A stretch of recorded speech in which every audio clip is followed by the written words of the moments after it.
Assalamualaikum warahmatullahi wabarakatuh. Waalaikumsalam warahmatullahi wabarakatuh. Terima kasih Ibu pengajar praktek yang telah memberikan waktunya saya melaksanakan pasca observasi terkait kegiatan yang kemarin telah kita lakukan bersama rekan sejawat saya di Lembaga TKS Jalan. Ya, Ibu Heni, mohon waktunya. Kemarin kita sudah melakukan pra-observasi, kemudian kita melakukan observasi juga, dan sekarang saya izin melaksanakan praktek coaching untuk pasca observasi kegiatan kemarin. Nah, apa nih yang ingin Ibu ungkapkan dari hasil pembelajaran kemarin ketika saya mengobservasi ini? Apakah ada sesuatu yang mau Ibu ungkapkan terkait pembicaraan kita di hari ini? Silahkan. Setelah pelaksanaan kemarin ya, dalam pembelajaran kita melihat video kemarin masih sudah bagus ya dalam penayangan ya. Terus kita langsung setelah melihat penayangan video, kita langsung observasi langsung ke kendaraan ya, yang kendaraan peserta didik dibawa keluar langsung melihat kendaraan yaitu sepeda yang aslinya. Kita di sana anak-anak dengan cerianya, dengan semangatnya melihat sepeda, bisa membedakan sepeda, macam-macam sepeda, jenis-jenis sepeda, kita bisa menghitung. Terus di sana anak-anak dengan antusiasnya belajar naik sepeda. Kalau yang sudah bisa, dia oke lah, dia terampil, ya bisa menggayuh. Nah, yang belum bisa, dia baru megang, ya mau mencoba, dia masih enggan gitu, masih takut, ya. Di sana ada anak-anak yang teman-temannya yang membantu di sana, mencoba dulu, dilihatin yang sudah bisa. Setelah itu baru yang belum bisa itu baru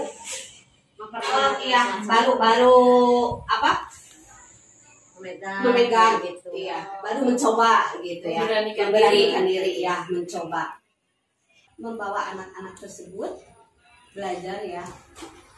Di sini Ibu ingin mengungkapkan ternyata dari hasil pembelajaran kemarin masih ada anak yang belum memiliki keberanian. Ya. Jadi dari pembicaraan kita hari ini, Ibu mengungkapkan apa sih yang harus Ibu lakukan untuk memberikan kesempatan belajar kepada anak yang kurang memiliki keberanian. Apa seperti itu? Iya, kita memberikan kesempatan dengan mencoba kita memegang anak, mau dikenalkan secara langsung dengan sepeda langsung. Anak menaiki sepeda, disuruh berani menaiki sepeda, kita yang mendampingi dia, memegang dari belakang. Dari belakang ya, memotivasi ya. Misalnya anak baru ada keberanian, dia mau lagi mencoba. Kemudian Ibu, dari berbagai apa yang barusan Ibu ungkapkan dalam memberikan pelayanan terhadap peserta didik yang memang belum memiliki keberanian untuk mencoba belajar sepeda, karena sesuai dengan RPP yang Ibu buat tadi ada temanya mengenalkan kendaraan darat sepeda. Kemudian ada hambatan-hambatan lainnya tidak yang Ibu temukan dalam proses pembelajaran selain anak yang belum memiliki keberanian naik sepeda? Di sini ada anak yang mendominasi. Iya, dia selalu ingin mencoba semua, dia harus memegang. Nah, di sana kita memberikan arahan untuk anak tersebut, boleh tidak yang lain, teman yang lain mencoba dulu. Jadi memberikan kesempatan teman yang lain yang belum mampu. Jadi Ibu menyarankan ke anak seperti itu. Iya. Berarti itu salah satu hambatan dan itu sudah punya solusi. Berarti memberikan kesempatan kepada anak lain dengan memberikan pemahaman tentang anak yang berdominasi. Dengan itu anak mengerti, dia mau ya. Nah, sekarang berbagai kemungkinan yang terjadi seperti misalkan hambatan-hambatan tadi yang ada yang ibu hadapi dalam pembelajaran, ada tidak begitu? Misalkan rencana aksi ibu melakukan strategi pembelajaran atau metode pembelajaran yang seperti apa nih untuk memberikan pelayanan terhadap anak yang misalkan seperti yang ibu tadi ungkapkan, ada yang mendominasi, ada yang kurang memiliki keberanian untuk mencoba. Apakah ibu memiliki strategi atau trik seperti itu untuk bagaimana caranya supaya anak mau melakukan semua aktivitas pembelajaran di sekolah? Kita setelah dibawa observasi langsung, kita langsung dibawa lagi ke kelas ya. Kita kita memberikan kegiatan yang lain, yaitu dengan memberikan mencipta hasil karya ya, yaitu dengan membuat sepeda dari kertas origami.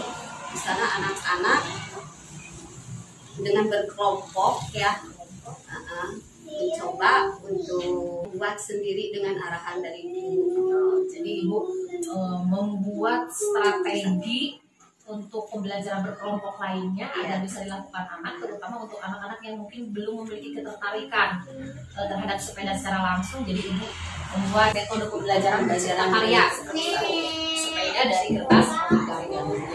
Sekarang ibu, kalau ibu memiliki metode seperti itu untuk memberikan layanan terhadap anak yang memiliki kebutuhan belajar berbeda, apa nih ukuran keberhasilannya? Di sini kita mengukur keberhasilan bukan hasilnya, ya, tapi proses pembuatan. Apakah anak mampu sendiri atau dibantu sama teman atau meminta bantuan sama guru. Nah, di sini kita bisa menilai meskipun hasilnya dia tidak sempurna ya, dia sesuai kemampuan, tapi dia bisa membuat sendiri, melakukan sendiri arahan dari guru. Daripada dia bagus tapi dibantu sama teman. Kan ada anak yang tidak mampu tapi dibantu sama teman, dia hasilnya emang bagus gitu. Tapi kan kita kan menilainya bukan hasilnya, tapi kita prosesnya. Berarti ibu menanamkan ke teknik penilaian, ke prosesnya terlebih dahulu, kemudian pada hasil. Iya. Sekarang misalkan ibu menerapkan metode seperti demikian yang ibu ungkapkan, apa standar penilaian untuk diri ibu nih? Misalkan sekarang saya sudah memiliki model pembelajaran atau trik jitu untuk melayani kebutuhan belajar anak. Dari tadi yang observasi langsung, kemudian dikasih tugas berikutnya misalkan untuk anak yang memiliki kebutuhan lainnya dengan mencipta karya. Misal dari teknik-teknik yang ibu lakukan, standar penilaian untuk diri ibu kalau dari angka 1 sampai 10 sudah mencapai titik yang mana? Menurut diri ibu ya. Untuk anak-anak ya, penilaian untuk anak-anak lumayan ada yang nyampe 9 lah gitu. Kalau di angka gitu. Tapi kan kita tidak di angka kan. Kita memberikan rewardnya dengan dikasih bintang, ada bintang 1, bintang 2 sampai 5 lah. Kalau yang sudah mampu ya, dia mampu sendiri ya. Dia mampu sendiri, kita kasih bintang 5 kan rewardnya gitu. Dia udah menghampiri enak, mendekati sempurna gitu ya. Kalau dia masih agak-agak mulai berkembang gitu ya, kita masih kasih bintang 4 dan seterusnya lah gitu. Itu berarti untuk standar penilaian terhadap peserta didik. Nah, sekarang untuk standar penilaian diri ibu, karena ibu sudah mampu menerapkan berbagai metode, sudah mampu menyiapkan media pembelajaran untuk memberikan pelayanan terhadap peserta didik yang lainnya yang berkebutuhan belajar yang berbeda. Misalkan dari 1 sampai 10, ibu menilai diri ibu itu ada di poin angka berapa? Bingung juga ya. Untuk menilai diri sendiri kita kan bingung, nggak bisa gitu. So ini kan nanti misalkan kalau kita ada di standar berapa, kalau misalkan kita butuh peningkatan, berarti kita ada pencapaian ke angka berapa seperti itu. Ya paling sekitar 75%-an ya, kita belum sempurna ya gitu. Nanti sekarang masih ada di 7,5. Iya, 7,5 ya.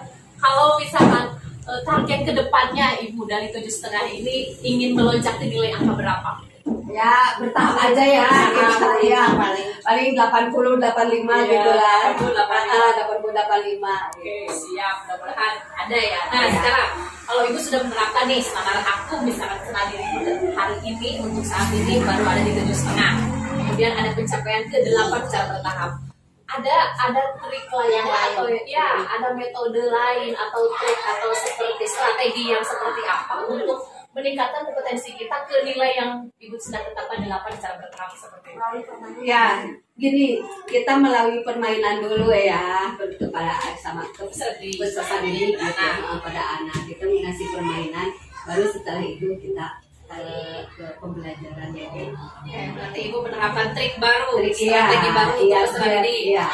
Melalui berbagai permainan variasi. Ya, biar anak-anak tambah semangat. Apakah menurut Ibu trik yang Ibu terapkan dan metode seperti itu sudah mampu mencapai nilai standar 8? Insya Allah mampu. Berarti Ibu mempunyai komitmen dan tanggung jawab. Iya.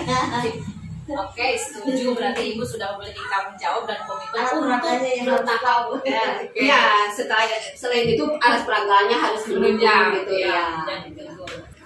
Nih, kalau misalnya dalam kegiatan pembelajaran, teknik penilaian seperti apa nih untuk mengukur keberhasilan anak di satu hari pembelajaran misalnya?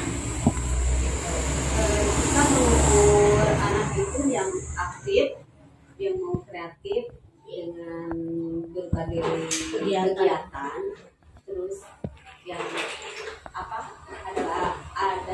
adanya kerjasama dengan temannya, terus mau berbagi, dan itulah yang kita nilai gitu. Aktivitas semua, aktivitas anak belajar di luar ya, baik di luar itu di dalam, positif dan sehari sesuai dengan kemampuan anak. Dengan itu apa yang sudah rencanakan ya? Iya. Ibu sudah melakukan rencana aksi, tanggung jawabnya sudah ada. Kemudian selanjutnya Ibu sudah menerapkan tahapan untuk pencapaian nilai yang ingin Ibu kembangkan terhadap pembelajaran yang diberikan kepada peserta didik. Nah, ada tidak Ibu butuhkan untuk mendukung apa saja yang untuk mendukung nilai pencapaian Ibu itu siapa orang yang perlu Ibu butuhkan atau apa saja yang Ibu perlukan? Selain alat peraga yang didukung ya yang memadai, kita juga perlu kolaborasi dengan teman sejawat dan dengan kepala sekolah gitu ya. Dimana kita tidak bisa membawa anak itu sendirian, harus ada yang memperhatikan dimana di belakang kita gitu. Selama kita di depan, di belakang peserta didik juga harus ada yang memperhatikan, membantu gitu. Jadi kolaborasi dari semua pihak Iya, yang berkepentingan, betul. keluarga, Termasuk orang tua. Termasuk orang tua ya. Karena memang kita jenjangnya di pendidikan anak usia dini di TK memang program-program bersama orang tua dibutuhkan. Untuk misalkan ada penerapan tahapan waktu untuk bertahap pencapaian nilai selanjutnya, ada tidak waktu yang Ibu rencanakan? Misal dari angka 7,5 ke 8 itu berapa lama jangka waktu yang Ibu butuhkan untuk menaikkan level diri kita? Maunya secepat mungkin ya kita paling 2 minggu 3 minggu lah sampai 1 bulan kita harus ada perubahan ya, ada perubahan menuju ke peningkatan yang selanjutnya karena kita melihat dari belakang, oh ini kita masih belum sempurna untuk memberikan, belum mampu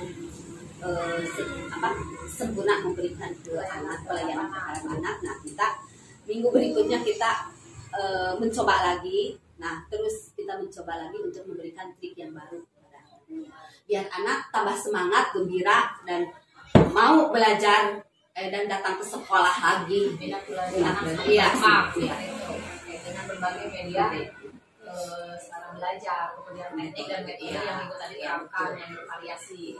Oke, kemudian jenis penilaian apa? kalau jenis penilaiannya dipakai oleh ibu, dipakai dengan checklist kayak gitu ya, terus observasi langsung, catatan anekdot ya, masuk anekdot. berbagai teknik penilaian yang sudah diterapkan itu sudah memberikan gambaran pencapaian hasil dari peserta didik ya yang sudah Ibu rencanakan sesuai dengan FFP. Kemudian ada yang aset-aset di sekolah atau di lembaga kita yang memang menunjang terhadap pembelajaran itu yang seperti apa yang Ibu harapkan untuk mencapai nilai keberhasilan yang tadi Ibu terapkan bertahap seperti itu peningkatannya. Ada tidak sesuatu misalkan apa sih yang kita miliki selain alat peraga sarana prasarana selain alat peraga mainan untuk anak sarana dan prasarana lainnya harus mendukung. Misalnya dalam tempat kan kita harus luas juga gitu tahu supaya anak bebas bergerak. Di sini kan ruangan kelas kita masih belum memadai ya. Jadi untuk bermain sambil belajar di sini masih kurang gerak anak. Kurang leluasa bergerak. Jadi kita sebagai guru harus pintar-pintar memilih lokasi di mana nih anak harus nyaman. Jadi memanfaatkan lokasi yang ada tetapi dimilih dengan cantik supaya anak nyaman. Berarti mengelola ruang belajar Dan di luar itu kesiapan. Jadi kita pasti memiliki kesiapan belajar. Nah, kesiapan belajar itu kan berarti munculnya dari kita sebagai pendidik, sebagai guru untuk menyiapkan pembelajaran terhadap peserta didik. Nah, itu kan bisa dijadikan aset untuk diri kita sebagai guru yang mampu memberikan sesuatu teknik dan metode atau cara memberikan pelayanan pembelajaran terhadap peserta didik. Ya, Ibu. Kemudian selanjutnya apa nih rencana aspek pengembangan yang lainnya yang akan Ibu rencanakan untuk tahapan berikutnya sebagai rencana tindak lanjut Ibu? Di sini saya aspek yang harus dikembangkan yaitu dalam pembelajaran misalkan kita kan masuk ke tema alam semesta. Nah, apa tuh? Ada gambaran tidak rencana tindak lanjut Ibu untuk peningkatan pembelajaran terhadap peserta didik? Apa nih yang standar akan dicapai oleh peserta didik yang direncanakan Ibu untuk tindak lanjut berikutnya? Misal kalau misalkan untuk sepeda kan tadi Ibu anak mampu belajar dengan riang gembira gitu. Ya, Kalau untuk berikutnya berikutnya kita mencoba lagi kayak besok kan alam semesta ya, kita membuat proses gunung meletus percobaan proses gunung meletus. Di sana anak kan belum melihat, belum mengenal, belum mengetahui gitu.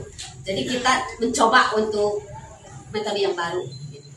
Oke, berarti Ibu melakukan rencana tindak lanjut ke depan untuk persiapan tema selanjutnya pembelajaran. Direncanakan akan membuat proses percobaan meletus terhadap anak. Oke, untuk memberikan pengalaman baru terhadap anak tentang bagaimana dengan bagaimana sebelum gunung gejala sebelum gunung meletus ada apa saja yang bergerak di bumi ini. Oke, apa tuh? Berarti itu aktivitas yang akan dilakukan. Nah, tujuannya apa tuh untuk mengenalkan rencana tindak lanjut tersebut? Di sini biar bisa kalau misalkan kan sebelum terjadinya gunung meletus ada gempa dulu kan. Oh iya. Nah, di sana kita bisa perkenalkan ke anak bagaimana cara menghadapi kalau ada gempa itu bagaimana gitu. Persiapan ya, betul. Bagaimana kalau terjadinya di sana. Oke.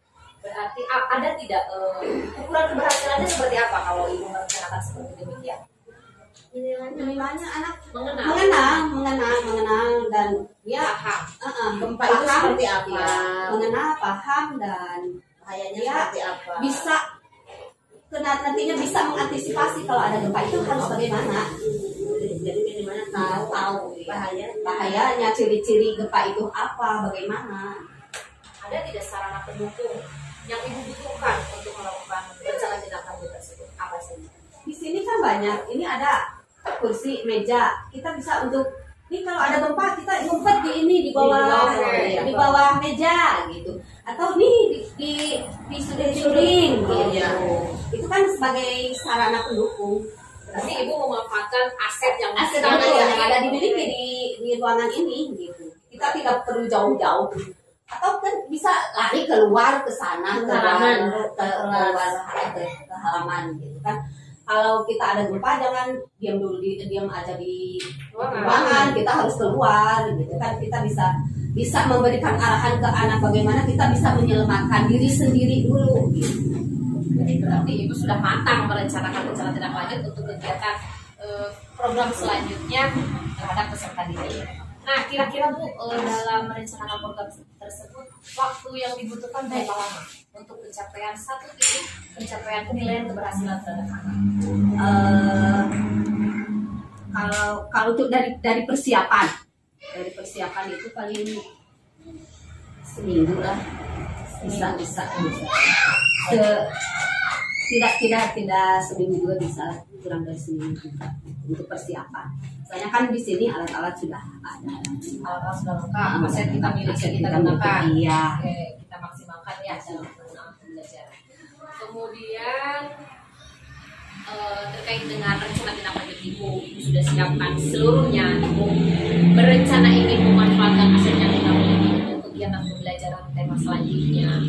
Kemudian Ibu sudah menerapkan juga metode, trik, strategi untuk menarik minat dan perhatian anak untuk mengikuti pembelajaran. Nah, sekarang apa nih yang Ibu rasakan setelah kita melakukan percakapan seperti ini? Aduh, lumayan deg-degan. Santai juga ya. Aduh. Kemudian apa nih yang Ibu rasakan selain dari deg-degan? Apalagi apa yang Ibu rasakan? Ya, kita senang juga ya, kita bisa menambah introspeksi diri, ada diri untuk diri saya, ada penilaian untuk perubahan, bisa untuk perubahan diri saya sebagai memperbaiki metode-metode, memperbaiki perencanaan harian. Jadi gimana nih setelah kita melakukan percakapan ini, tadi Ibu mendapatkan nilai diri Ibu di 7,5. Sekarang setelah melakukan percakapan, kemudian Ibu merencanakan tindakan di depan, ada tidak peningkatan yang Ibu harapkan setelah percakapan ini? Insya Allah mudah-mudahan maju ke 885 level selanjutnya ya. Sangat ada gitu. Ya.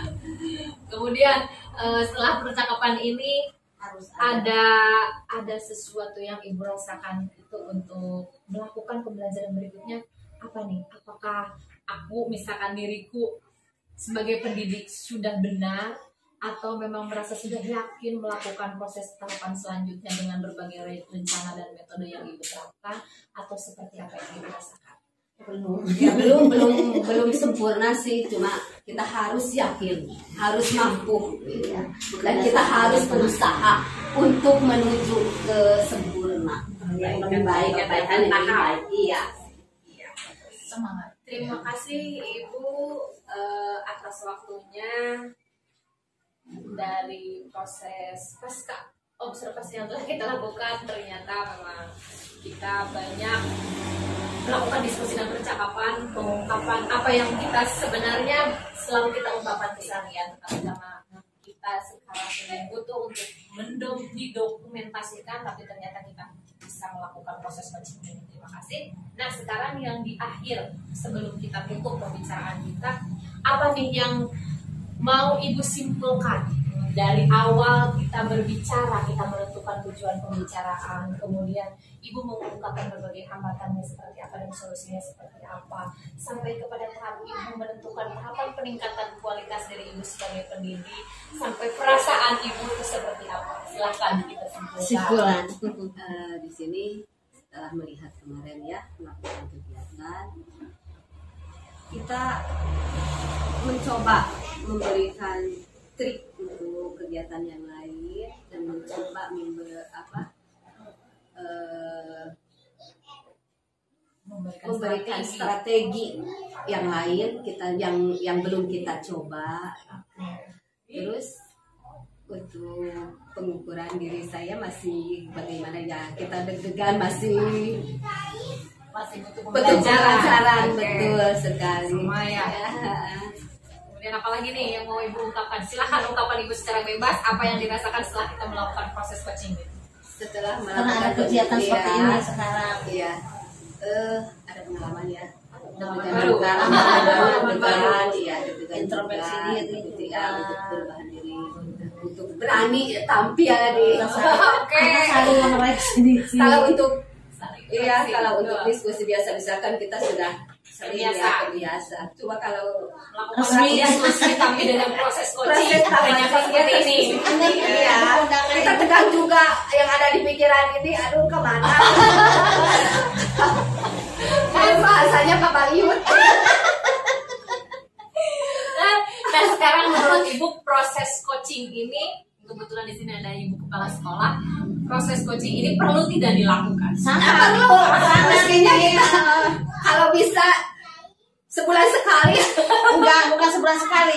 Minimal malah lebih baik setelah pembelajaran, habis pembelajaran sebelum kita udah beres-beres nih di sini, sebelum kita membuat persiapan untuk hari besoknya, kita evaluasi dulu seperti ini, bagus tuh untuk memperbaiki. Besok mah ganti metodenya, jangan yang ini karena ini begini, besok yang baru lagi. Kita sering ya kalau setelah pembelajaran sering Iya, begini. cuma teknik-teknik yang yang diterapkannya diterapkan, bukan coaching.